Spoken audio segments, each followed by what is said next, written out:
But right now, as usual, we are on Culture Kitchen, and I am fired up because we have the one, the only, the legend, Mark Kaigwa in the building. Mark, karibu sana to After Hours on Spice. Appreciate you, man. Thank you for having me. Love what you're building here, and so happy to be part of it today. Yeah, so did you go for rugby over the weekend? You know there was Safari Sevens. I had traveled. I saw it online because I'm, somebody who's like telling me online. I saw it, but I was traveling back, so I was it's just church on Sunday and my typical routine. So I was laying a little low this weekend. That's fine. I usually ask my guests questions about sports and rugby, whatever they, however they spend the weekends and that kind of thing.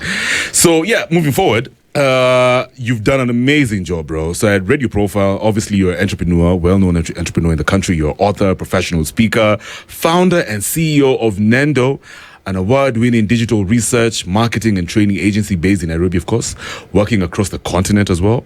And Nendo, if you don't know, guys, it delivers grounded African insights and trends to the world. That's really good stuff, man. So you've built a career at the intersection of creativity, strategy, technology. What got you into this space, man? I think for me, and appreciate you reading out the profile. I think, a lot of respect to my teammates. I think, we just have so many amazing folks who collaborate and join and are sort of part of the ship of what we're doing. I mean, like you said, there's research, there's marketing, there's sort of the training part, but it all stems, and both for me and for them, I think on that question of you have the internet. We talk about these undersea cables, right? We talk about the famous stories, I think, under the Kibaki administration of what it took to sort of get the fiber, lit up and pulled, through the oceans all the way down to our shores and inland. So the question is, okay, if that's been around 20 plus years, then what, right? If you look at mobile phones from when SIM cards came in CD cases, I'm aging myself as a millennial now, right. And people are like, how do you have a 0722 number, my guy? How you moving like that? I had a SIM card before I had a phone, so I just move around. But again, question there is like, so if that's been there, then what? Same for social media, big platform shift now with AI. So that's what we do. But it stems from being curious. I think it's just about watching people, seeing their behavior, and asking either why do you do that, or looking at it and saying, if more people are doing this, so what? Like, what should people learn and what should they do based on how people are using their phones, their tablets, cyber cafes, you name it, like even their kabambes. There's always so much to learn from just how we use tech.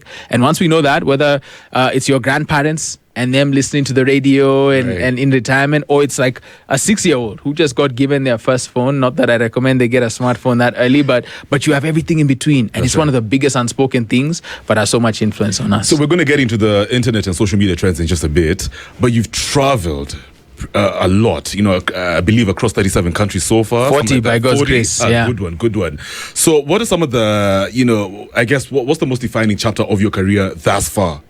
I mean, I think the one phrase I would sum it up as is there's an author and marketing maestro, legend guy called Seth Godin, and he says to look at your career like projects. And so what that does is it frees you from necessarily looking at your employer or your qualifications and your background as the door or the gateway to things. Right. And there's another gentleman online, I highly value his insights. He's called, I believe it's Harry Mack, and he writes about a concept called high agency. And it's one of the most valuable concepts for me anytime I'm talking to like a young person or reflecting, because it's basically this mentality that says I'm going to give myself permission, even though I don't feel qualified, I don't have the background, I don't have some of the things that even other people in that industry might have, but I'm going to experiment, I'm going to try to do things, I'm going to try to create quote unquote projects, even if they're not on like seen by experts as valuable. So like for me, I'll give a quick example. So part of how, by God's grace, I've been able to do a lot of that travel is by discovering, thanks to a really great friend and mentor called Rich Mulholland, that there's such a thing as being a professional speaker. Professional speakers typically are authors also. So that's why I had to start writing more, because you will get invited to speak if you've written, and if you speak persuasively or well, you do that. And it's basically they will fly you, they will cover your visa, they'll accommodate you, and then if you're in the let's call it the top 10%, top 20%, they will pay you a speaking fee on top of that. And so this sounds crazy, but like once I discovered that by God's grace, the way that it started was I wrote a cold email to a very impressive innovation conference in Norway in 2011. It was 6 a.m. I was with this startup that didn't end up going somewhere far, and we were basically in this coaching room. I wrote this mail because Richard said that's the best conference he's ever been to, and for weeks I didn't hear back. But legituma, right? I wrote that. Right. They write back. They say we didn't know whether this is a Nigerian scammer or just some random off the internet, and it just escaped our spam. But you got us curious, right? Because and they were like, okay, record a 9-minute video of yourself. Yeah. Tell us a story. Long story short, I do that video. We go back and forth a bit. They put me on stage like a speaker. Treat me like a speaker too, with New York Times bestsellers. Director of marketing for Manchester United. You look at the roster, I did not belong anywhere there, leave alone that country, that continent at all. But that opened my mind up. And so later it was explaining M-Pesa to people. In the US, in all sorts of far-flung places, something that we take for granted, but saying, can I package a story of how by the time you whip out your credit card, I'll have paid for the bill. Let me tell you about the greatest African invention you never heard of. And small stuff like that, hooks, the stuff I'm doing now. And so, the ability to tell stories is probably a red thread, but thinking in projects, because I've had the chance to write and direct a film. I did not go to film school. I had the chance to write 5 animated short films. I never went to any school to learn, writing for that. So sometimes my work, I won't lie, is bad. I have more failures and misses than hits. Yeah. But it's taken a lot of shots. And so that's the same mentality now, high agency, and just this point of view of trying to study and tell stories from either data or from experiences. So I get the feeling that you've always been sort of like a creative most of your life. Sure. I mean, I think I'm blessed. I won the sort of the quote unquote life lottery to be born into a household which had an appreciation for the arts. My mom is a semi-retired, I think, interior designer by profession. My late dad came from a family that was very influential or rather achieved some success. My uncle, sculptor, now retired but very gifted in fine art. My aunt, very acclaimed actress. So the two of them already gave me, again, some really great cover. And then, of course, my mom with that background. So I think I consider my brother and I very fortunate in that way. My brother, actually, for me, is a more amazing creative than I am. Oh, really? Right? He's based in Japan. His name is Tueli G. Look him up on YouTube. This guy's doing things that blow my mind every time. He's a trained civil engineer. All right, so that's what he did. He went to a company, built bridges, wore a suit and tie. But what he does every day, he works in a post-production company, doing film, and then he's a rapper. He raps in Japanese, shoots, directs, edits, does special effects for his music videos. I promise you see his stuff. If your mind is not blown, I don't know. I'm putting big money on it because. But I just say that because I am a lot less maybe in the weeds as him. But again, we're gifted differently. But again, blessed by this creative background. It just meant we had a lot of freedom to fail and to be curious and not to feel necessarily a big pressure on us. And like I said, a lot more endurance or failure than most of the successes and headlines tell you. That's amazing. So you also often say that data tells stories. So that's if you know how to listen, right? Now, what are some of the stories, the trendy stories, if I can put it like that Kenyans are talking about in digital spaces as of right now? Yeah, I think there's plenty. I think for me, one of the big ones is maybe even just a bit on that. So I think for me, one of the things I both encourage all of my teammates who work with me at Nendo, anyone who works with us, it's so possible to just let life pass you by. Our attention spans are being so, mined constantly and harvested for attention that you can be around people and not even notice things, right? Because we got to have that phone face down. I have to be looking up. I could be in the line for an embassava. I could be sitting, in a Java or a place. And if I just look up and look around me, there are stories happening. There's bits to observe. And you watch how people move, their patterns, where their attention is going. And I just say that because that's a muscle to build, and it's not there naturally in us. Our wiring nowadays will be pull out the phone, just get scrolling, occupy your mind. So I'd say that is a very valuable trait for anyone listening. But I think back to it for me, the online today, at least for me, there's maybe three big ones. There's a few of these we talked about in December. Some of them have come true because that's what Nendo does. We make predictions. So one of them for me is on TikTok. I think that TikTok, and part of it sounds obvious, but we severely underrate the influence of TikTok, especially here in Kenya, in my opinion, right? Because I think, for example, you go back to last year's protests, right? And everybody thinks about X. Why? Because, His Excellency President Ruto goes and does what? An X space, right?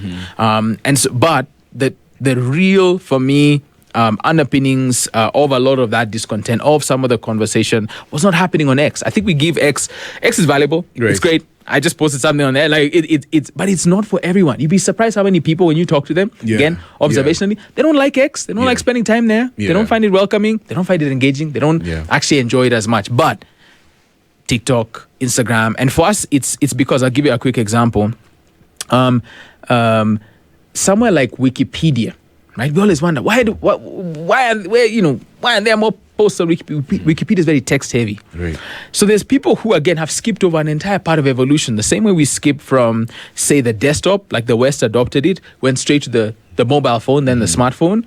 I think people have skipped over parts of the text internet, which X is based off of, and gone straight to TikTok. So there are people who, in our estimation at Nendo, and we've been saying this for like a year, I mean, one of the calculations we have is that Kenyans post at least 2 million TikTok videos a day. Wow. That's right. That's a good number. That's right. It's a good, I mean, because it's video, right? They post obviously more X posts because they're easier to, the barrier is lower. Yeah. But some of these people, you would argue, I'm not criticizing, I'm being specific, are some potentially functionally illiterate, meaning they are incredible speakers, thinkers, but they're not as savvy with texting, typing, writing. Yeah. And TikTok works wonders because they just go straight to vernacular, and some of them are building a real name.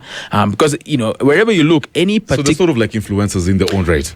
They are absolutely influencers. In fact, the challenge is we call them mashinani mavens. They are overlooked, underpaid, underrepresented, completely ignored by Nairobi-based agencies and the marketing decision makers. And yet they have massive constituencies, even in the diaspora. Yeah, is it because they're not really Nairobi? Is that what you're saying? Not only that, I think, they don't look the part. They might not send like a fancy, report after the engagement, right?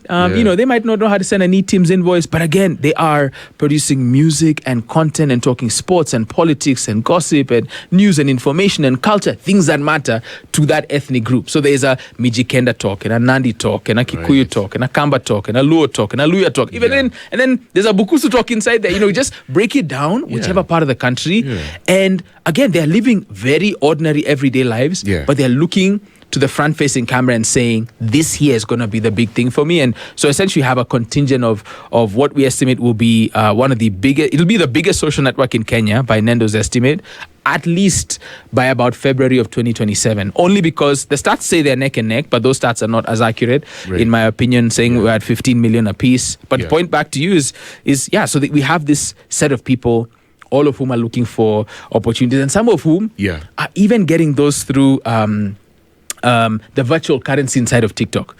So your lions and your, that's the really big one. And, your roses, the tiniest one, and everything in between.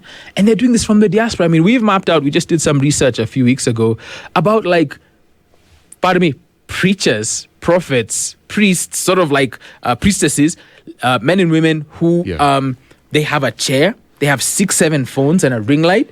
They do not have an audience by way of a constituency, but let me tell you, some are making up to say 300,000 shillings or more off of just TikTok, and they're send me this, I'll pray for you, and I'll do this, I'll do that for you, join me this time, this place.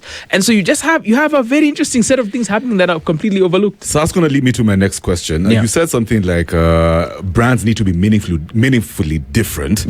And that the real opportunity now lies, for example, in Facebook groups and not pages per se, because of their stronger organic reach and community feel. So we have the rise of chat-based spaces, peer-to-peer, community networks and that kind of thing. So do you think we're entering a new golden age of digital tribes, so to speak? And how should brands adopt to that? Yeah, I'd say that's a good point. I said that. And the context is, because I have a slight revision of that, but the context was that in 2025, someone might say, I'm starting a new business, brand, organization, or otherwise, especially if it's a large mass consumer, you want to reach millions of people, then the typical thing is to create a page, say a Facebook page on the largest social network in Kenya, I think 19 or 21 plus million monthly active users, more than, again, some of the other data sources might say. So again, the real sort of market leader, Meta, and Facebook still continues that dominance even today, but who knows for how long? And then who knows now when TikTok is sold, will it change here? Who knows? But to your point, now I'd say everything is video, right? So if you were going to go create a page, right, and you were going to do text-based updates, or you were going to create a group and it's all about text-based updates, whichever one you choose, yes, a group in Nendo's experience will give you a bit more organic reach and still has some really fun and interesting features around community. But the thing with everyone's algorithm now, and Facebook precisely, is that it is prioritizing video. And so you have to become video native. And that is the biggest and toughest shift that brands have had to face in the last sort of 7 to 10 plus years. Why is it tough for the brands? It's tough because they don't think in video, right? Video requires a sense of commitment towards motion, which just says, I take this image and I add motion to it, right? Logo moves like this, that. There's great AI tools to help, but they think in terms of what we call, and you might know this from the advertising world, which is part of what we do at Nendo, our content calendar. This post and that post and this bit and that bit.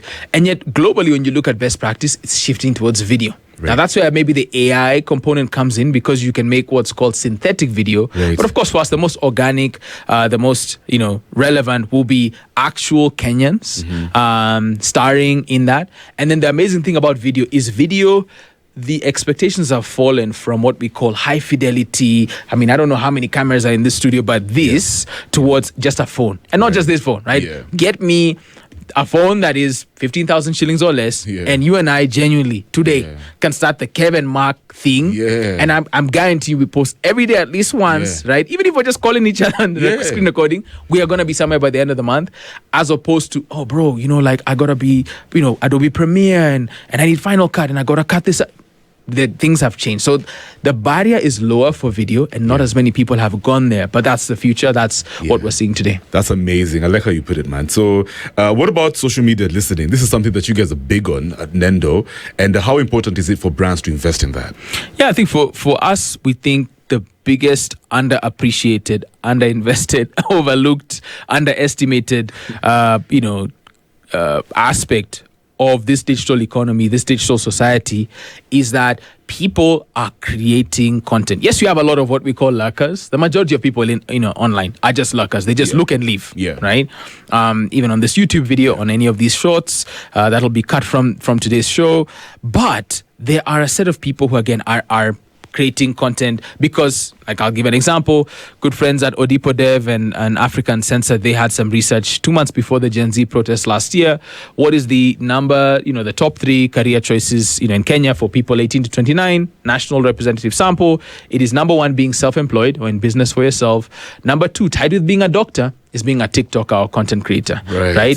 And so within that, what it means is that people aren't just doing it like, I went to this place and I'm reviewing. No. I am a creator. So I'm a insert name of career choice by circumstance or by choice, and then add content creator. So what's that? What does that mean? It means that I will review places, products, experiences. I'll just be recording so much. That is gold. Why? Because people tell you their met needs and what they like. They tell you their unmet needs and who can build for those. And they give you market intelligence, right? In the hundreds, thousands, or tens or millions, right? Online. And you can look at that and get insights around politics. You can look at that and get insights around product, services, experiences. Now, let me give a quick brief between, I think people do social media monitoring and they don't always do it well. What that means is that at SpiceFM, at Kev Matara, you're going to see those 2 Y at SpiceFMK because those are your tags. So you're going to monitor those. You might ignore some, but you'll see them all. Listening means I go look for the phrase Kevin Space Matara. That I wasn't talking to you because I would have tagged you if I wanted you to see it. Some people call this a subtweet, but I was talking about you to somebody else. The weight of this is way more.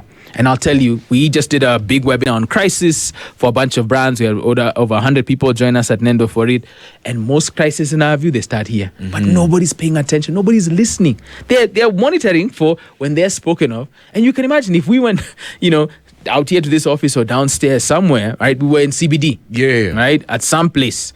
If you can hear when people walk up to you and talk to you, but the most important is if you could listen to when they're speaking about you, this is worth its weight in gold, especially when they talk about other people. That's social media listening. That's what Nendo's been doing the last 10 years. And we've been excited because the best gems, the best and most resilient brands, the smartest people in this city are doing that. But it's very few people, fewer than we think, in banking, in telecoms, in places where there's a lot of data. Right. So you obviously bouncing off the fact that you've been doing this a lot, social media listening. Obviously, you've studied how Kenyans use mobile data and social media deeply. What surprised you the most about our online habits? I think even till today, it's what we call the 7 S's. Yeah. You know, there's the 5 S's in 2018, and then we added 2 more. Yeah. So just real quick, I'll do the fastest version, which is 1 is search. So we use Google a lot. You know, Android is our preeminent mobile operating system. No surprises there. But it's interesting to see what people search for. So, for example, I was talking about this with my team a few weeks ago. People search, it's October. People search for the phrase leakage every year at a certain time of year. Yeah. And they're not looking for plumbing advice. They're looking for exam papers. No way. That's parents. That's students. And this has gone back over 10 years. You guys will like more Kenya. Bro. And let me tell you, people are very truthful to Google. Yeah. People look for, pardon me, the how to and how do I question. Yeah. From how do I kiss someone? Yeah, Again, it's very private, very personal. No one's looking. Yeah. I can't tell, who Googled it, but you'll see it in aggregate. Are they on Google mostly or on ChatGPT?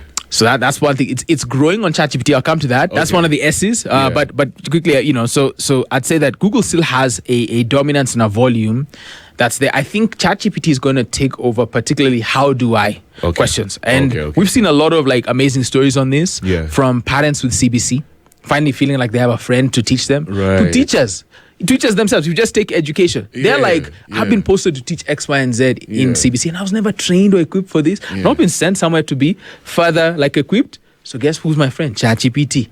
And so they're getting more confidence to do things that they weren't previously qualified for. But are feeling again equipped, like they have a companion for that. And when we look at it, there's some data that came out in July. It was covered a bit in the media, but I think people missed the idea, at least on AI. So of all the countries in the world, according to a platform called GWI, Global Web Index, when they were asked, how many of you have used ChatGPT in the last week of the sample, of which there's some sampling questions, we can get technical, but Kenya was number 1.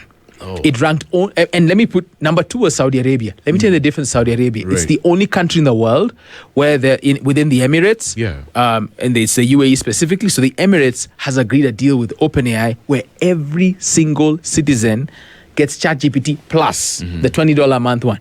They're not just using the free one. They're using the basically the one that money can buy, short of the $200 one.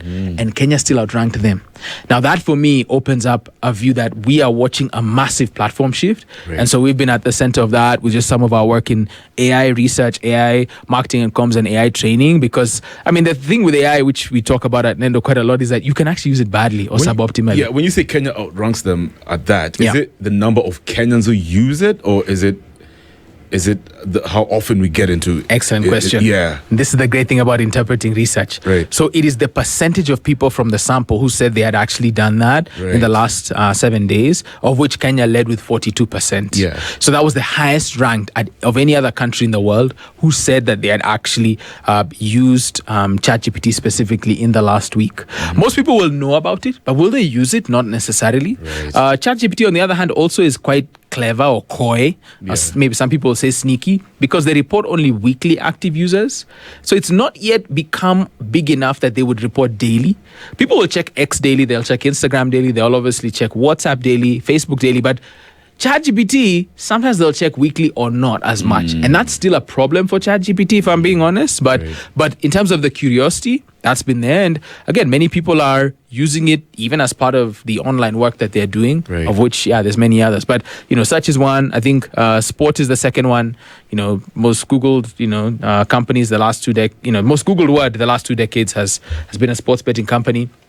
I think that could be a public health crisis on our hands potentially. I think so too. But obviously, I think there's news in the in the dailies here. A big media house of how KRA, the Kenya Revenue Authority, has doubled the amount of tax it collects from them. Like we're talking about in an economy where people say it's also like to go from 5 billion to 11 billion, which is, on one hand you say, okay, wow, that's a lot of collections. On the other hand, you say, then what's the percentage of growth that they're experiencing if this is the amount that is actually being collected by the tax authority? So big questions there. But I think it says about, English Premier League, more sports and entertainment. It holds a place. You talked about Safari Sevens. So Kenyans love their sports. Social is next. We talked about TikTok. Adult websites, not much to say there, but they're very popular in Kenya. I know it's an after-hours show, but I don't know if it's that after-hours show. Okay. And then the last one is stories, which is your news, politics, culture, information. The next one is illegal streaming. So this one caught us by surprise, but Kenyans, it doesn't matter what the site is, they're going to find some place to illegally stream the sports, the series, the movies, the entertainment, even local stuff. What surprised us, there's Tanzanian and Nigerian sites that are now, they're saying, why just let it be Western guys with all those intrusive ads and malware and pop-ups. So that's, of course, it's questionable in that people like this get arrested. It's an actual crime, but Kenyans seem to be taking those risks. And then the last one is AI, which is what you talked about, we call it the simulation. It's like alliteration. Another thing that stood out for me is that you mentioned how one thing that marketers and brands do wrong in Kenya or get wrong about Kenya is they have a very strange obsession with numbers and data. I found that to be a very fascinating fact. Maybe you can expound on that. Yeah, I think there's a phrase, not all that can be measured is meaningful. Or I think some people also say not everything that is countable counts, right? Or not everything that counts can be counted. And all of those are just fancy ways of saying that digital will show you numbers. So, for example, I had said to you off air that the death of mainstream media has been greatly exaggerated. Now, two things can be true at once, right? Which is, on one hand, that audiences, and you ask the good friends of Nendo at Ipsos or Kantar or Real Analytics, any of these other like firms, and some of them will tell you that there is growth and maturity, and Geopol too, right? So to some degree, audience-wise, there's growth, or at least there's a stagnation at very reasonable 20+ million TV in aggregate, maybe 22 million radio in aggregate, plus minus on each one of those. But that says that the audience is actually still paying attention and weaving this into their day. Right. Advertisers, on the other hand, though, are not coming the same way. That's what's affecting the larger media landscape. Right. That part of the equation, which is that bring me audience, I'll bring you advertisers, and advertisers want audience, and vice versa. That's the two-sided side of the coin, and the side with focused on the side that's focused on advertisers just hasn't held up the same, hasn't invested the same, and that's one of the challenges. There's also larger things in media like consolidation around one private media house. I'm not here to talk about that. But I say that, and now we go back to it, which is for digital has some limits, right? So if you're doing what we call effective marketing, you might not go strictly digital all the time. Like we started and we were very digital-led, digital-first. In fact, we just came back. I just came back with my colleagues. That's why I was away on the weekend. We are, I believe, Kenya, East and Central Africa.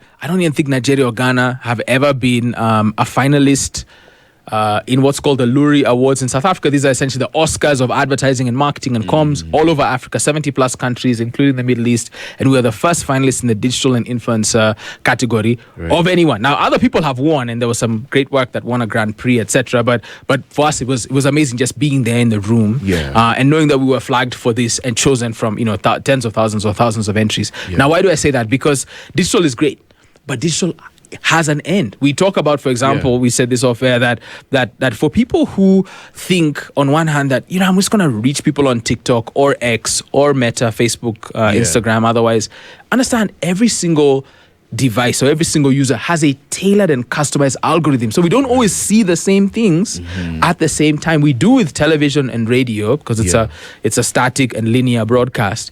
But that means that we're there, but we're all fractured. I see maybe some francophone stuff. I see some Lingala, because that's my jam. And so my algorithm learns me. Right. So to that degree, yes, I think people need to break through. Their influences are valuable. But going back to the question of numbers, what this means is digital is the easiest to give you numbers.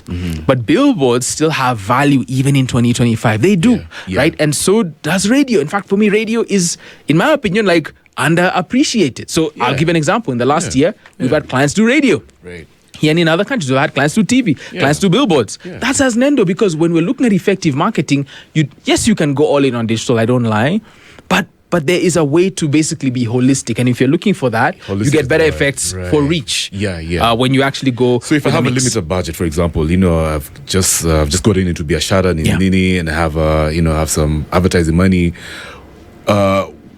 Where does it make sense? Where can I get better ROI? And where can I convert? When I'm looking, of course, in terms of engagement, more. Is it like digital, or would you advise me to just have a more balanced approach and go holistic? Excellent question. I'd say that the shortest answer I'd give is start off digital. Because in marketing, there's two things we're trying to make happen.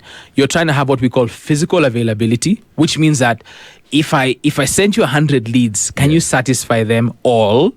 If you can't, then you don't need to get too much of what we call mental availability, because mental availability here, in Standard Group on SpiceFM is going to get me reach of millions. I better be willing and ready to convert that. Otherwise, what happens is I'll waste it because, and then the other thing is maybe as a side note, many people are almost instantly forgettable. They're almost instantly forgettable, not their fault.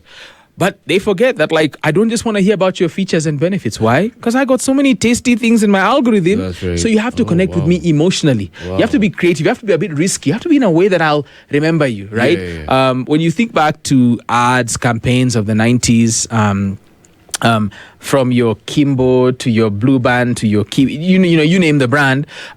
Many of them, there was a bit of a song. There was, you can think of brands, and the reason they come to mind now is they made an emotional connection with us. They didn't sell us on flavor or they sold us on something higher. Yeah. And too few people, even small startups, right, don't do that. But the basic job of marketing, effective marketing, is three things. Yeah. Make it easy to come to mind, and you have to be creative for that.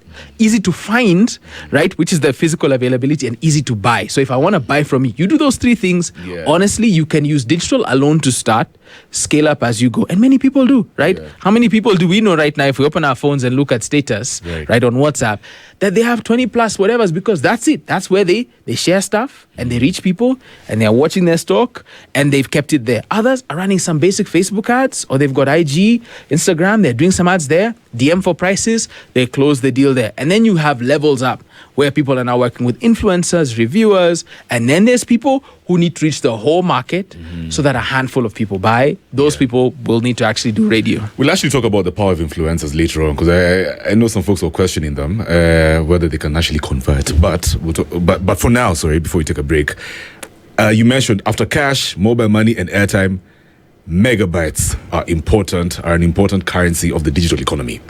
What did you mean by that?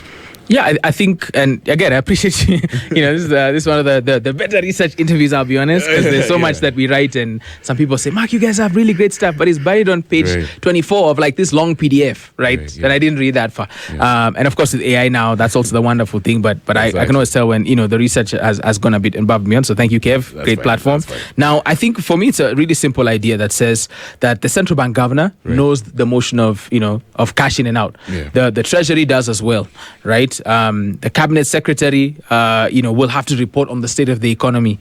And so you have this entire infrastructure saying money in, money out, money moving is extremely important to us. Where is the equivalent on this side? So a question we asked in that same report is, Kev, who taught you what a megabyte is and how much it costs and how to use one? I'm genuinely asking. Yeah. Now I'm turning the tables. Who taught you that? Who taught me? Wow. Or when did you learn about that? Oh gosh, these things, not so long ago. They finished. Probably 2011, 12 over there. Yeah. Did you learn about them when they got finished and done and were over with? Or did you learn about them before and learn how to buy them? Finished and done. There you go, right? Yeah. And why do I say this? Yeah. Because not only must you learn how it's bought, sold, and traded. If I give you 1,000 and you give me 1,000 back, we know what's what there. Of course. If I ask you right now to buy at least 1 gigabyte, there's probably at least 40 different ways you can buy it. Right. And that's a bit, throws people for a loop. How do I buy data? Yeah. Right? So there's people in Nairobi who still buy data for people up country. Why? Because there's a bit of a challenge. Now, over time, that's going to resolve itself. But I say that because that aspect of a megabyte and knowing where they go means people have to make an economic decision. Same way they make cash decisions in the economy. So the digital economy still has a constraint that's not time and not attention. It's why also TV and radio for me still resonate and have reach. They make megabyte-based decisions. And that was from our 2018 report. I think it's still true today. And we validated that now across over 20 African countries. That makes a lot of sense. So that's why most folks across the country, they'd rather listen to radio, watch TV, because they're not spending the currency. Exactly. The megabytes. And I'll give you another example, right? So if you're accessing Facebook, for instance, I don't mind to talk about everyone. There is a, is a version of Facebook, right? That uses no megabytes. Right? Facebook Lite, Facebook Zero. If you go to TikTok, right? They were one of the pioneers of this. 10 shillings, getting you 1 gigabyte of TikTok only data. Right. Can't use it to call on WhatsApp. Can't use it to watch any other video. It's just TikTok only. YouTube followed suit. And the point of that is that everybody's trying to unwire and unshackle minds from I climb up and I tense up when my bundles are being used to, I have an hour. And so what I can do now is I can actually stream, I can consume. And so you talked about podcasts, right? There are people who are podcasters without being on YouTube, without doing anything we think about, because they're strictly on TikTok. I mean, I saw the other day, I think I saw it today. I mean, there's an entire like TikTok dating show for like over 40s. People are making all sorts of interesting content that is just not your everyday fare. And so that's, again, a substitute a bit for the television. But in 2015, one of our trend reports said, this is the second screen. So that was one of our first ever trends, that people don't just watch the TV anymore. They watch it with this in hand. And that was X at the time. It can be TikTok now and many things in between. That's interesting. So hold it right there. The one and only Mark Kaigwa. Wow. Digital strategist, author, founder of Nendo. And today we're talking the business of attention. Why you scroll is the new currency. But I'll tell you, and that's the thing, right? When you're in the business that my teammates and I at Nendo are in, or making predictions, right? One, you won't have all of them be, you might have them be right for a time and then they change. But here's the context of where that came from. It came from a question that said, you meet people and they say, bro, I'm building this app. And they're so excited. I'm going to be the next big thing. It's got amazing features. Exactly. Right? And so you even have what? You've got banks, you've got all sorts of corporates who are like, we got an app. Let me tell you what they're not saying is how big that app is. Because first of all, in many cases, it's too big. Secondly, is how data hungry that app is. So trust me, people are going to uninstall it for that. Chop. And the fact it's going to drain someone's battery. So for us, we created something we call the iron triangle if you're building an app. And we just use this with Nendo's clients. And anytime we're doing, user-centered research or user experience work, which is, to the degree you can, this is a very technical challenge, but make the app small. Why? Uber has a light app, right? Facebook Lite, Twitter Lite, Instagram Lite. Everyone has a light app.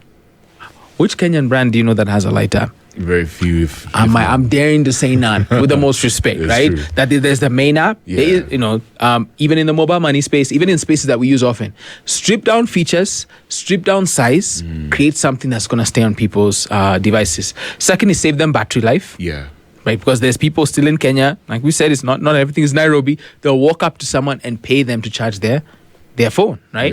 And then the third one is save people space on there. Save space, save battery life. The third one is save them megabytes, right? With how much you have to do calls and all of that, like for pulling data, even in the background. Exactly. So that's what was meaning. People are building apps that took too long to launch, were a bit finicky and fussy, whereas the reason it was a graveyard is that you could build for the mobile web instead of building an app. An app has so many more steps. Mobile web, I know you, I scan your QR code, I'm in, right? I visit your website, I'm in.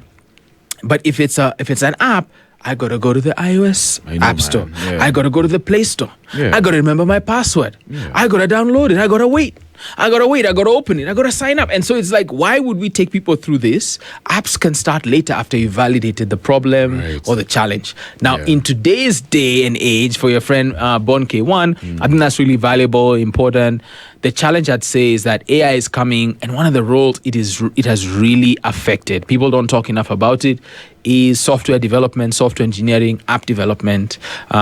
Because now you can do something that people online call vibe coding, which means that the large language model or the chatbot, and that could be ChatGPT, Gemini, DeepSeek, Quen, Claude, Gemini, whatever, right? Take your pick. Even Llama, right? The one by Meta. Any one of those and others, right? Could actually do part of that very technical writing and creating of the code. And so there's platforms like VO or Lovable, Replit. These are now what some people call it. They're basically developer apps, but you and I can learn them. And previously, when people were saying learn to code, it was genuinely like, take these courses and learn, and though that's still valuable. But there's an aspect of this which says that you and I can build an app right now to do a set of things with just natural language commands, talking like we are now, even feeding this transcript in and saying, take this transcript, mine it for ideas. Again, literally no hands lifted, and it would then build an app. So that's changed things to where if people learn how to build apps with AI, again, they're not very secure apps. There's other things. I wouldn't say software, engineers are going to go completely out of business, but they are some of the people we can watch and see it's really affecting them. And so even entry-level jobs in broader software engineering have been affected globally, even though those people, again, have done something very hard, which is learn to code. So there's an aspect there where for apps, they're more accessible than before, which means you can experiment. And you can build this mobile website and this platform, not because you're a hardcore techie and coder, but because you understand the problem very well. Good one. I like that. Brilliant. So, switching some gears, do you still consider Kenya to be a leader when it comes to digital innovation in the continent, or we've sort of hit a plateau? Oh, very very good question. A leader in digital innovation. I would say we've not decided yet what our next chapter is. I'd say that if you asked me this a decade ago, the answer was an outright yes. Right? It was very clear that on the back of M-Pesa, on the back of just mobile money in general, that we had that. We are a pioneer in many respects. But now I'd say I'm not as sure, right? Only because it's not like M-Pesa is going anywhere. Right? It's not like, Silicon Savannah doesn't mean something, but I'd say what makes Kenya distinctive when it comes to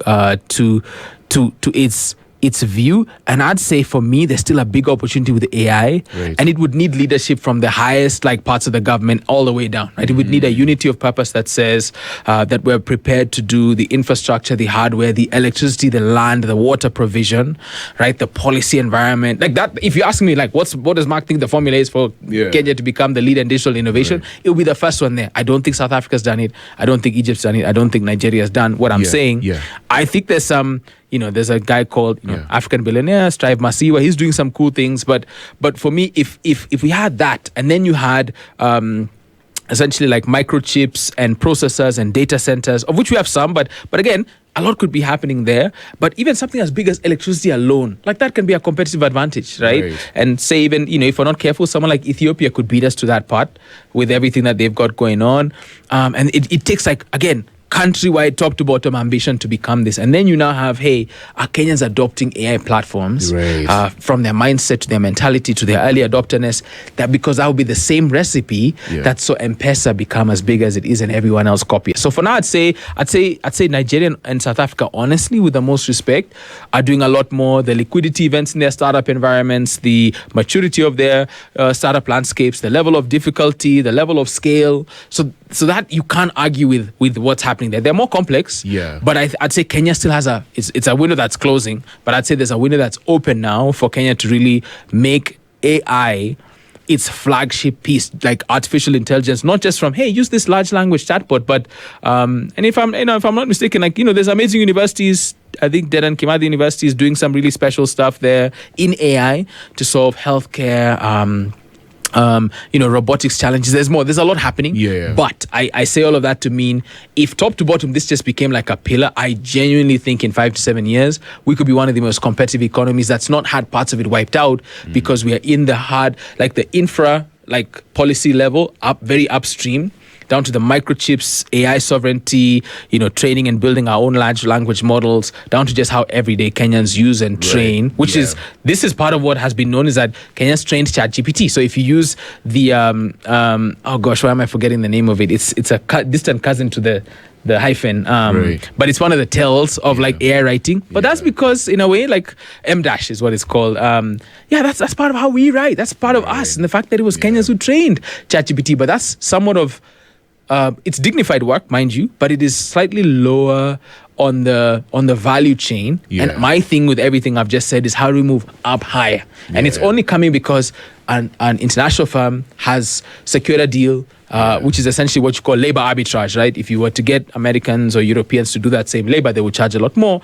So while they're paying what some would argue is a low wage, some would argue is a dignified wage, adjusted for, purchasing power parity, not to get technical, it's not the most high value work. And so if we do a bit more of this, I genuinely think we'll answer this question in 3 years' time, and genuinely Kenya will be standing as a leading light. And I would hope that happens because, as people say, Kenya ni home. So we're here, man, Yeah, no, it's interesting you put it like that because, when you, in certain quarters, you run into Kenyans, some Kenyans who talk about, the risks, to do the risks tied to AI. It's a bit too much.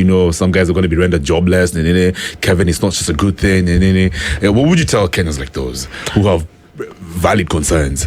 Yeah, I think their concerns are indeed valid, right? I think, you go back, and I'm not saying these are like for like, I'm just giving an example, but you go back to the arrival of the automated teller machine. Right, the ATM, as we call it nowadays. Yeah. And people are like, Mark, this is going to eliminate a lot of jobs. We have always had a personal relationship with the teller, right? And so what's going to happen then? Now, here's the thing. They didn't completely eliminate tellers inside of banks. Others, you just be walking up and have 5 different ATMs there, right? Genuinely, right? Yeah. There is a ritual and a routine and an aspect of where people move towards aspects of work that are a little harder to mechanize, automate, and digitize.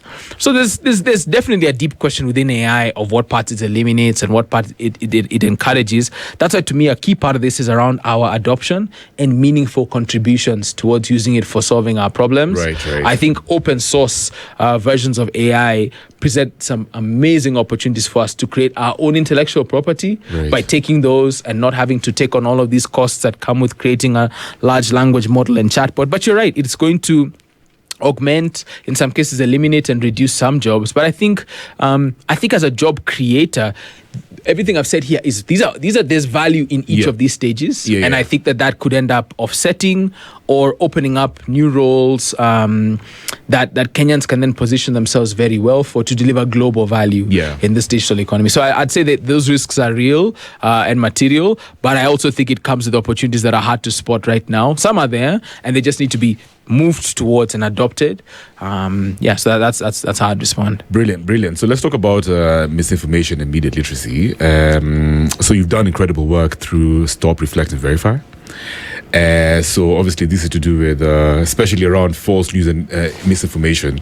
What's the biggest myth about fake news in Kenya that people still believe? Yeah, I think the biggest myth on fake news is that people expect Kenyans to be rational. People expect, I want to be precise here and so that I'm not misunderstood. People expect people, but of course we're talking about Kenya and Kenyans, but they expect them to be logical and rational. That is not the case, right? We are, as I think Dan Ariely in his sort of, New York Times bestselling book says, we are predictably irrational. Which means that if I've made up my mind around a certain topic, I'm going to pursue information that upholds, strengthens, activates, right, validates that. And I'm going to be particularly susceptible to sharing that because that's my view. Wow. Even if some of that is inaccurate, incomplete, right, or actual misinformation. Now remember, inaccurate, I could be like, but this inaccuracy is kind of slapping, it's incomplete. But I don't even need to hear that other side. This is the side I'm on, so pick a side. Right. And so we often think that, I need to hear the both sides of the argument, etc. I need to have the right of reply. I need to, weigh all the facts. But the way that our minds are wired, right, behaviorally, it's like we're not always looking to do that.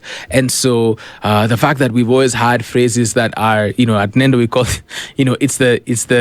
it's the fact you can't hold me accountable. It's my get out of jail free card where I say, hey, but I know that wasn't real, but it was forwarded as receipt. Right, yeah. Like me, I'll just share it. I got it just like you also. You can't put it on me. Right? And while that's changed, I think, misinformation in general can happen by mistake, right? But disinformation is different in that that's actively somebody looking to deceive others, right? Or has a malinformation. Right? I have a sort of completely negative aspect to it. And with both of those, again, there's a level of ways that they get entertained. But my big thing, maybe besides this first myth, is that we think if we are not rational, We think that platforms should be rational. We think that they should focus on the truth. They don't. They don't care about that. If I'm being honest, they care about what makes them money. What makes them money is what engages and harvests attention, which allows them exactly. So there's a phrase that says, "If it's free, you are the product." So you're the one. Your attention is being bought, sold, and traded. And because of that, the algorithm, its job on X, on Facebook, on Instagram, on TikTok, you name the platform, Snapchat, wherever, its job is to keep you scrolling longer. In fact, now one of our big trends from last year, which has proven true, is it's part of what our good friends at a place called Sparktoro call zero-click content, and it has a particular Africa flavor we focus on, but it's the fact that you'll now get punished for sharing links. So when I was sharing that I would be coming on the show today, I did not write spicefm.co.ke in the main post. Because the second I write a URL, they're like, no, we can't show this to the people. He's leading people off our platform. So I had to make it, I had to write it in a way where I was like, keeping it where it's like, find them on X and Y platforms, and I'll link below. It's why you'll see link below in the comments. So what does that mean? That means that the platform will actually, in some cases, they hate to say it, but it's true, might actually profit and traffic in the misinformation. And we've seen them all take steps back, where they've fired and removed some of the previous safeguards that were there, right, since the last election in the US, to be more precise. They don't do this in Europe. Why? Europe is governed differently. It's got GDPR. It's got a very strong regulator there who gives big fines when things go wrong and policies are not followed. But where we are, bro, me and you are called, and every one of our listeners, we are called rest of world. And I can show you our share price to all these big companies is very low. And that, to that degree, that just means we don't have as much leverage. They don't invest as much. So the algorithms will platform even misinformation inadvertently. Does that mean we're going to see a rise now? Because, like you say, they have to make the money, these newsrooms. Are we going to see a rise of algorithmic newsrooms, so to speak? So, because obviously they need the views, they need the engagement, regardless of whether it's truth or not, right? Are we going to see more and more of that within newsrooms in the country, or probably even in Africa? I wouldn't say at newsrooms, man. I give newsrooms like a ton of credit, right? I think newsrooms were some of the first to invest in fact-checking desks. They probably all still have some, right? There's something to the journalistic process, love it or hate it, as a listener, that says that there'll be multiple eyes on a story, right? My concern, and we've talked about this at Nendo, is that and we've published about it. I gave a big talk earlier this year on it, is that when you look at the way our algorithms work right now, there are companies that publish news every day that are essentially looking at Kenya as an equal opportunity place to compete with, say, the Standard Group. And you have, again, European firms, you've got Chinese firms, you've got some firms that all they do is just make really compelling apps, and all they do is order the set of stories that you see. And so what algorithms are doing now is they're changing the face of the fact that I can start a digital newsroom tomorrow, publishing online stories, get distributed in a third-party app that has tens of millions of Kenyan users, and I don't exert the same level of effort that this institution right now would do. And yet, my story and theirs will be next to each other, as though we're both, two, similar newsrooms. So I don't. My concern is not here. My concern is also, to be fair, that there's an economy on which misinformation is based. Right, there are people who wake up every day and are what we call at Nendo, thumbs for hire, or we also call them equal opportunity offenders, which just basically means I will pay for this side today because they're who's paying the bills. I'll pay for that side tomorrow, and my job is to push content out. And I'll help that trend, and I'll contribute to this, and I'll get this AI generated video, which we know is clearly, picked aside and is maybe misrepresenting a point because that feeds the base. And I do that not because I have a horse in the race. Bro, I got mouths to feed, man. And hey, the M-Pesa check, that SMS comes in. Some people say it's 527 shillings. That's what old X and Twitter people would say. It's probably a bit more than that, depending on the content nowadays. And I just say that because, yes, at an individual level, there's an appetite for misinformation we don't talk about, which means that even for me, who helps, reduce information pollution, or help, whether it's brands or non-profits, to understand our information landscape, you have to talk about this, that the platforms are not as accountable in our part of the world, being transparent, and then they also don't reward the truth when it spreads. And then the people, on the other hand, sometimes they like to feed a good conspiracy theory too, and they kind of like the fact that I am seeing more people in these replies like me. Oh my God. But that just means that the people who don't have the view are not coming and here. And the few who do are being attacked and assaulted and insulted. Wow. And it creates a cycle where now we have the echo chamber. Yeah. I only see people hold this view that like me, even though it's false. Yeah. But I like the fact that I feel part of the tribe. And we forget that this aspect of being part of a group, even online, is a very important part. This aspect of digital belonging in a world that's a bit more lonely, a bit more fractured, a bit more disconnected, where we're finding solace in these online places and spaces. It's not always about the facts. In fact, I'd argue it's not about the facts. It's about belonging. And that is going to be ranked above being factual. And it's why in some cases, if you're in the family WhatsApp group, there's some things you let slide. But isn't that going to be in the context of politics? Isn't that scary, though, as we approach the 2027 elections? Because I guess most guys don't have time to verify certain truths, right? So, of course, due to AI and all these, basically AI capabilities, now we're going to see a lot of fiction going down. And this is going to be very impactful when it comes to the psyche of the people in the country. That's right. I mean, I think for us at Nendo, we're definitely preparing, whether it's our clients or just, all the people we publish and share to, for a world where synthetic media outnumbers human-generated content. So instead of human-generated content, you have synthetic content, and that's, it's an AI avatar, not me, right? I can actually, I have an AI avatar of myself, trained on this voice, trained on my inflection. Wow, yeah. I mean, that's part of just the world we're in now, it is, which says that it's a couple photos of me and me reading out some numbers. If you look at the latest app from ChatGPT called Sora, the latest version, that they have not rolled out anywhere else in the world. Why? Because they recognize the damage it can do, right? If you've seen these videos, they take even people who died long ago, right? Like Tupac and Elvis and Kobe. You've seen those, right? And so you're basically seeing people create lifelike visuals, videos, images, and people don't talk enough about Chinese visual AI. Let me tell you that the Chinese, to give them credit, they were very behind November 2022 when this started. Right now, they are neck and neck. And not to mention them, I mean, they there's also Google, who came from, again, a real lower position and caught up. But I say that because, yes, that's the world we're going to be in. We need to prepare our aunties, uncles, moms and dads for that, because I think for younger people, there's just a cynicism or skepticism that's a little bit there. Kenyans are some of the people I see asking Grok all the time, right? Grok, is this true? And of course, some people overseas really don't like that. They have very bad ones for people who ask Grok everything. But Kenyans are skeptical, and I've seen them ask. Obviously, you might know this, but Grok speaks Swahili and vernacular. You can ask it to speak in the Luo, Somali, Mijike. Again, it won't always do it won't do an amazing job, but it'll do that. And of course, it'll summarize with interesting aspects of context in very few words. And not that many AIs can do the same thing. All right. Let's talk about your leadership skills, man. First of all, what's one lesson about leadership or entrepreneurship that you've learned the hard way? And I guess also younger folks who are getting into your space can learn.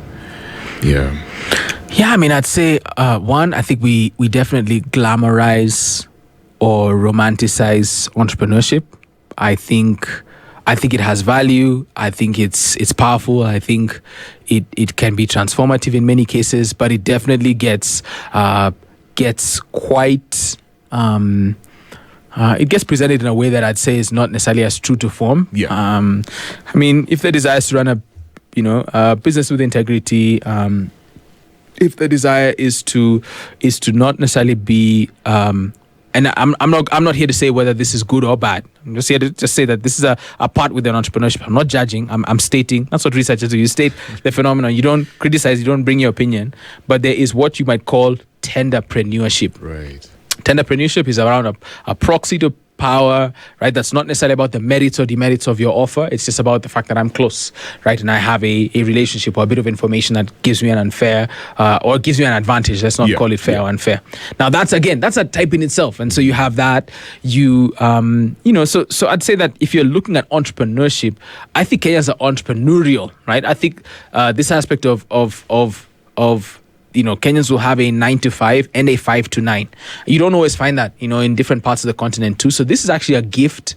It's, I think, one of our best traits and it brings a lot of resilience. Yeah. But yeah, going back to it, I think there's a degree of difficulty that's hard to explain. Yeah. And there's also an aspect that when you see somebody who has succeeded, one, they don't talk enough about their failures, because you can be lucky. And so you always have to talk about that. The fact that if you see an entrepreneur who survived, it is not purely on skill. Right. It's almost always has luck involved. And the degree to which they are self-aware that luck is there and talk about it and price it in means that they can speak in a more balanced or measured way. So that's the thing I'd say that's there. It's hard. People have called it, I think it's Elon Musk who once said, and I don't like to quote him, he's a bit of a problematic figure now, but that entrepreneurship in part is like, eating crushed glass and staring into the abyss. I just say that because, again, people just be seeing it like, hey, I'm going to live this life. I'm going to self-determined. Yeah. I don't work a 9 to 5, like I got everything going for me. But yes, money follows value. Yeah. And value comes in different forms, right? Yeah. There are people visiting Gikomba Market every morning, getting the first bail, and they just have a great way that they make people feel about the clothes they choose for them. That's why they charge more than anyone else. Right. Because it's how I make you feel when I chose these clothes for you, right? And I'm your personal shopper, right? That's value. That means that we can have 7 people all picking from the same bail, but one can earn more because the value is, again, it's not even the clothes he selected. Yeah. It's how he makes the clients or his or her clients, right? Yeah. How she makes them feel. Yeah, That. yeah. And I say that because, when we recognize that entrepreneurship is finding ways to deliver value to people. And ideally, if you're doing a startup or a business of some kind you want to scale, it's pursuing a repeatable and scalable business model. And it's always as such, because even for us at Nendo, it's changing. Yeah. We were doing research one way, we're doing social media listening one way, and now there's something called synthetic, data, right? Which means that why would I ask people what's in their pantry, right? Yeah. Between this cooking oil and that soap and washing detergent or powder, right? At a certain point, right, I could ask an AI equivalent of them. Yeah, and you can argue, it's going to get it wrong. Kenyans are peculiar, but not for long. Eventually. Yeah. So I say that because my business is changing. So even how my teammates and I go about the work of value and our mission, that's evolving. And so that's the nature of entrepreneurship there was some guys who made money when quails were a thing. Exactly. It ain't a thing now, but there was value to be made at that Let me ask you point. something. Let me ask you something, Mark. How do you keep up with the latest trends? How do you update your skill level, your knowledge capacity, right? Because there's a lot that's happening in the internet world, social media, but you come off as somebody who's very sharp, man. All the things. I've read your work. You've got a very good reputation out there. So how do you keep up? In maybe 2 words, I'd say I'm terminally online until I'm not, which just means that I maybe take like 10 to 20 screenshots a day, because I'm always noticing things and wondering, is that true? Does that ring? And then when we do some of our other work, you try to validate or see if you are right on the money and accurate or inaccurate. I think it's about asking questions. Yeah. A lot of it is about asking questions, right? And that's just part of what makes a researcher or a problem solver or a designer or a person like that. I think also, again, there's a life lottery when you were born, what was happening. So for me, honestly, like I was telling somebody, I think today that, 2009, actually it was Standard Media Group. Yeah. So 2009, a gentleman called Kahenya, Larry Mado, and myself did what I believe at the time, I stand corrected, but I'm like 98% sure, was the first ever social media interview on national TV. No Standard, way. it was actually KTN. Right, Larry was, is a very slimmer version of him. But I say that because I hadn't studied to be there. I wasn't qualified in a sense to be there. I was talking every day about social media nonstop, following people overseas, translating what I see here. So it's not like I was sitting on my hands. But I say that because that was a platform shift, social media. Yeah. This current shift is AI. And I think that there's something to just noticing trends, asking people questions persistently, and trying to observe and put that out into the world, see what that brings. I think being a creator of any kind is definitely a valuable position to be. But I think a lot of Kenyans, especially Gen Z, see that now too. Yeah, 2 final questions. Many young creators are struggling with burnout and consistency in a world that has so much content, and guys are thinking, oh my God, I don't know how to be creative. I can't get attention anymore. What's your word to those guys? Yeah, the first one would be a resource that's been really helpful for me. It's a book, and you can, you can find it where great books are sold, or you can find it in the other places where you find things on this great internet. But I didn't tell you that part. But it's called The Artist's Way by Julia Cameron. And in it, she talks about a bunch of practices, and it's a very like introspective process for anybody who has any. It's not just for artists; it's for anybody who has any creative ambitions or aspirations. So that's one. I highly recommend that. You can ask your large language model of choice to act like the author, quiz you. That's always the cool thing now. Right. We do some fun stuff with that. Yeah. Second one is a book. I just read part of it again because it was a kick in the butt that I needed. It's called A War of Art. Not The Art of War by Sun Tzu, but The War of Art by Stephen Pressfield. That one also, similar thing. Now, why do I bring those two resources? Because they talk about an aspect of intensity and recovery that every creative practice needs. About creation, right, and replenishment. And these two things are cyclical. Now, we're not talking about what I'd call brain rot. Don't get me started. I could come a whole day and talk to you nonstop about parents and kids and why we need to be really thoughtful about when and how we introduce technology in our homes and households. My wife and I, by God's grace, are really good about disconnecting. And we can be better. We can always be better. But like disconnecting for yourself or your kids.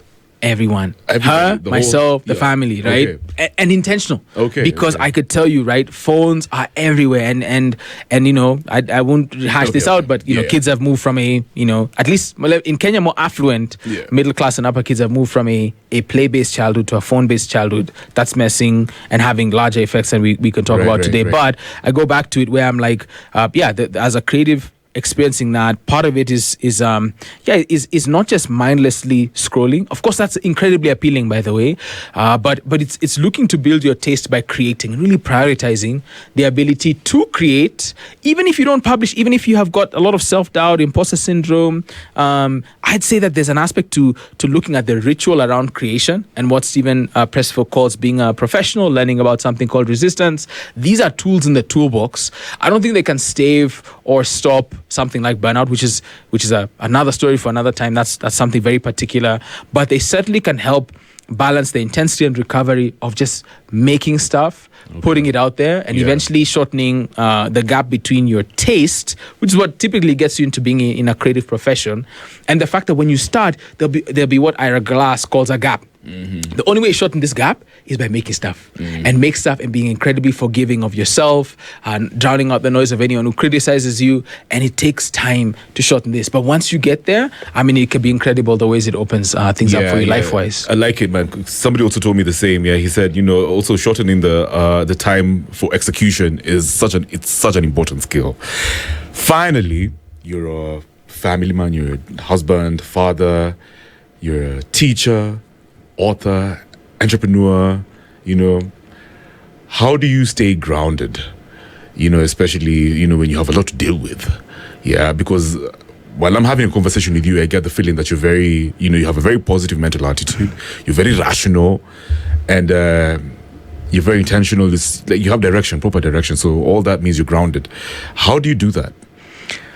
Honestly, I mean, this is just what I got a bunch of bright lights around me, got the cameras on. I mean, everyone has insecurities. Everybody makes mistakes. Everybody has, weaknesses, shortcomings, blind spots, failings. And I'm no shortage to that. Like I said, I have a lot more failures than successes. I make mistakes every single day, and still have, so much room to grow, right? I keep feeling like I'm still becoming. If I'm being honest, I have not arrived, right? It's a continuous process, right? The caterpillar doesn't zip its way out of the cocoon, right? It's got to break free. It's got to spread those wings. That's an exercise in effort.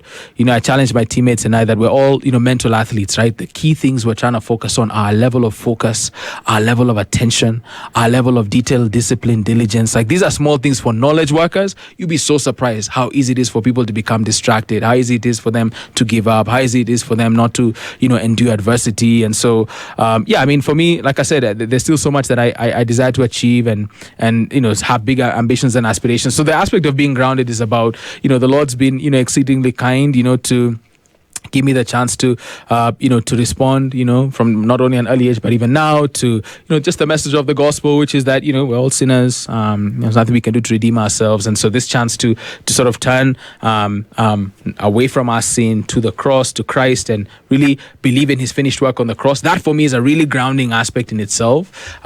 Because, in the end, bro, you and I are just a speck on a speck, right? In this broader universe. And so there's an aspect of eternity as well people that factors in a big way, and loving and serving others, and basically helping this message get known by more, because I think that's an aspect of which, when you build that, you realize it doesn't matter how big or how small you are. God's got, in many ways, for many of us, a plan, and ordains a lot of things, including in some cases suffering or periods of difficulty. But within that is this larger reason for being, of which you have family, you have church, you've got, like I said, wife, kids, all of that. And so my desire really is, again, to hope that something in here from a professional sense rings true, and that some of these things carry over regardless of what your profession is. Because in this internet and super distracted world, I could tell you that, years from now, even if we opened our screen time up, right? I don't think my screen time is looking great. Yeah. If I because we made a little app to calculate this some time back. If I calculate the amount of time that we're spending on these platforms, and I just,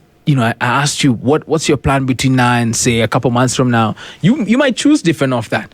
And you might choose to create more and to pause more, breathe more, all these things that they're ordinary, graces that are all around us. But we can be so enveloped and swallowed up here that being grounded for me is realizing again that again, I love the fact my teammates all have they share these really big aspirations for what we can do at a Pan-African level with the work we're doing at Nendo. And so, just looking for, more opportunities to solve tough problems. That's what keeps me up at night. Yeah. But it's not easy. Oh man, if it were easy, I would have quit a long time ago. Kwanzaa, I like how you put it. Yeah, it's never easy. One thing that people usually say, especially most speakers and authors and they're like, take that risk.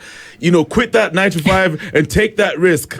But one thing they don't tell you, it's never easy. To me, I feel like risk basically means you're opening up yourself to trouble. No, for sure. I mean, even for me to talk about it, right? I'm like, if you have a 9 to 5 and you're fortunate to be, quote unquote, formally employed, if you have something steady by way of income or employment, that's a blessing in itself in today's age, first of all. Yeah. Now, if you have the chance to do a 5 to 9, which is what am I doing after hours, right? Is that investing in myself? Is that trying to spot problems? Is that trying to start some sort of business or enterprise where I can, again, deliver value, get people to pay me, make the math work? That I think is a very underrated part, which is if you can build a 5 to 9 of some kind, that is a great springboard towards you leaving the 9 to 5. But you're right, there's a lot of, in fact, for me, that what you're talking about is what I call entrepreneurship theater, which is that there's a very performative side to startups and entrepreneurship. We don't have time to talk about it today, but it deceives, right? And it misleads and it misinforms people, and yet it gets clicks and traction. The algorithms love it, right? We don't talk about business misinformation, but it's out there, right? Wow, business misinformation. That's so true. Yeah. That's awesome. There's a guy called shout out to Jason. He says, hey Mark, you earlier mentioned something, sort of a mantra or something. You called it a higher.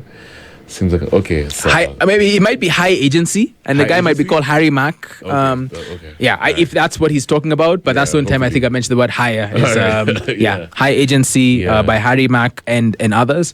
Look it up. You'll know that there are people with that in them. I find it such an incredible trait to just have, and you can learn it. That's the good thing with many of these things. They're not personality traits. They're behaviors that can be learned and practiced. Awesome. Shout out to you, Teresa. You're saying I like this guy. Such good information. Karibu sana, Teresa.